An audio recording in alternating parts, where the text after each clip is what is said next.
अगर आपको rapidly weight lose करना है तो इंटरमिटेंट फास्टिंग इसका बहुत इफेक्टिव मेथड है।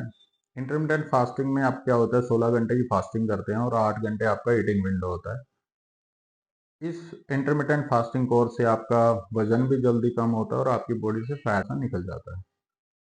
जब हम 10 से 12 घंटे तक कोई भी कैलोरी सोर्स या एनर्जी सोर्स इनटेक नहीं करते तो हमारी बॉडी अपने अंदर स्टोर्ड फैट से एनर्जी लेना स्टार्ट कर देता है, जिससे आपका वजन कम होने में और आपका फैट कम होने में बहुत हेल्प मिलती है।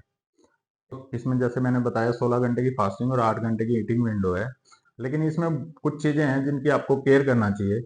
जैसे कि फर्स्टली आपको एकदम 16 घंटे की फास्टिंग पे नहीं जाना है, आपको 12 घंटे 14 घंटे 16 घंटे इस फास्टिंग साइकिल से फास्टिंग करना है।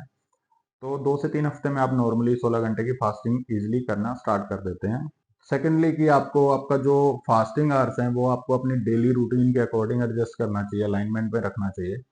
तो नॉर्मली रूटीन लाइफ में जैसे आप लास्ट में रात को 8 बजे लेके सुबह 12 बजे तक फास्टिंग 16 आवर्स फास्टिंग कर सकते हैं, क्योंकि 12 बजे का डे टाइम में आपका सोशल लाइफ आपका वर्क लाइफ पीक पे होता है और उस टाइम पे आप अपनी ईटिंग विंडो ओपन रखते हैं, तो आप जो डाइट लेते हैं उससे आपकी बॉडी को एनर्जी मिलता है।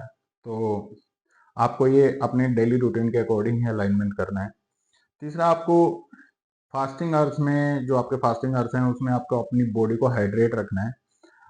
इसके लिए आप प्लेन वाटर पी सकते हैं, आप सौंफ वाला पानी, जीरे वाला पानी, कोई भी इन्फ्यूज वाटर पी सकते हैं, आप हर्बल ग्रीन टी पी सकते हैं, आप ब्लैक कॉफी पी सकते हैं, आप ब्लैक टी पी सकते हैं, लेकिन ये ज़्यादा क्वांटिटी में नहीं लेना है ब्लैक कॉफी ब्लैक टी वगैरह आपको।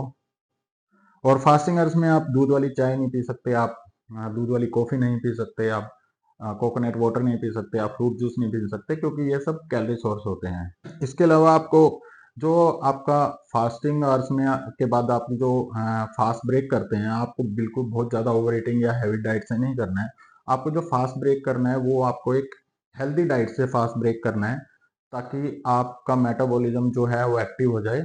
और और इसके साथ अगर आपको 8 घंटे जो आपकी ईटिंग विंडो है उसमें भी आपको बड़ी कैलकुलेटिव डाइट लेनी है। इसमें high protein high fibre diet आपको रखनी है। और इस वीडियो के एंड पे मैं एक सैंपल डाइट भी पोस्ट करूंगा, अगर आप चाहें तो उसको फॉलो कर सकते हैं वेट वजन कम करने के लिए। इसके अलावा आपको क्या है कि इंटरमीडिएट फास्टिंग आपको बहुत ज़्यादा लंबे टाइम तक नहीं करनी है। मैक्सिमम आप 3 से 4 महीने तक इसको कर सकते हो। उसके बाद आप नॉर्मल डाइट और रूटीन वर्कआउट से अपना वेट को मेंटेन कर सकते हो।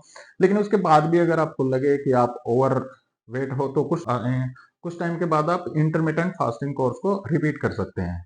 आपको इंटरमीडिएट फास्टिंग में बहुत ज़्यादा हैवी वर्कआउट नहीं करना है, आपको लाइट वर्कआउट करना है, कार्डियो वर्कआउट करना है, HIIT या हैवी वर्कआउट नहीं करना है। और जिन लोगों को मसल मास गेन करना है या मसल मास आपका मेंटेन करना है, उनको इंटरमिटेंट फास्टिंग पे नहीं जाना चाहिए, क्योंकि मसल मास मेंटेन करने और गेन करने के लिए आपको हैवी वर्कआउट करना होता है और उसके अकॉर्डिंग आपको डाइट लेनी होती है, जो इंटरमिटेंट फास्टिंग में आप नहीं ले पाएंगे। इंटरमिटेंट फास्टिंग में वेट लॉस और फैट लॉस के अलावा और भी बहुत सारे फायदे होते हैं। जैसे आपका मेटाबॉलिक हेल्थ रेट बहुत इंप्रूव हो जाता है। और सेकेंडली आपका cholesterol level blood pressure level बहुत अच्छा इंप्रूव हो जाता है। आपका शुगर लेवल इंसुलिन लेवल बहुत अच्छा इंप्रूव हो जाता है, जिससे आपके डायबिटिक होने के चांस बहुत कम होते हैं।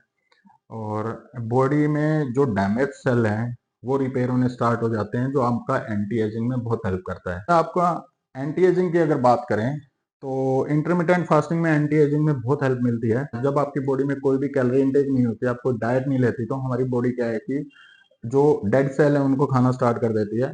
आपका जो स्टोर्ड फैट है उससे एनर्जी लेना स्टार्ट कर देता है। आपका डैमेज सेल है वो रिपेयर होना स्टार्ट कर देता है।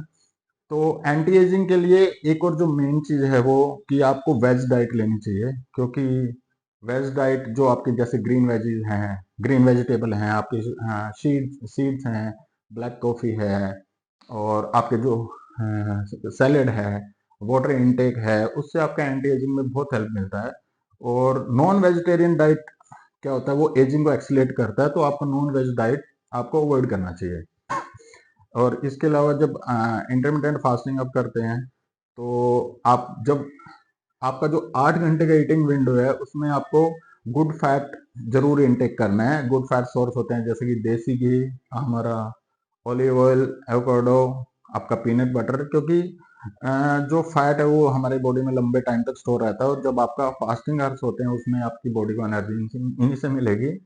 और जब आपको 8 घंटे की जो डाइट है जो फॉलो करनी है, उसमें आपको high high fibre high protein diet include करनी है, ताकि आप अपनी जो इंटरमिटेंट फास्टिंग का जो भी गोल है वो अचीव कर सकते हैं। और आपको डाइट चीट नहीं करना है ड्यूरिंग दिस इंटरमिटेंट फास्टिंग, ये तो आपकी जो भी मेहनत की हुई है वो सारी खराब हो जाएगी। और वेट लूज करने के लिए और हेल्थ को इंप्रूव करने के लिए ऐसे बहुत से मेथड हैं, और आने वाले वीडियो में उसके बारे में भी डिस्कस करेंगे। अभी मैं जो डाइट पोस्ट कर रहा हूँ, अब मैं वेट मैनेजमेंट के लिए उसको फॉलो कर सकते हैं। And guys stay in tune, thank you.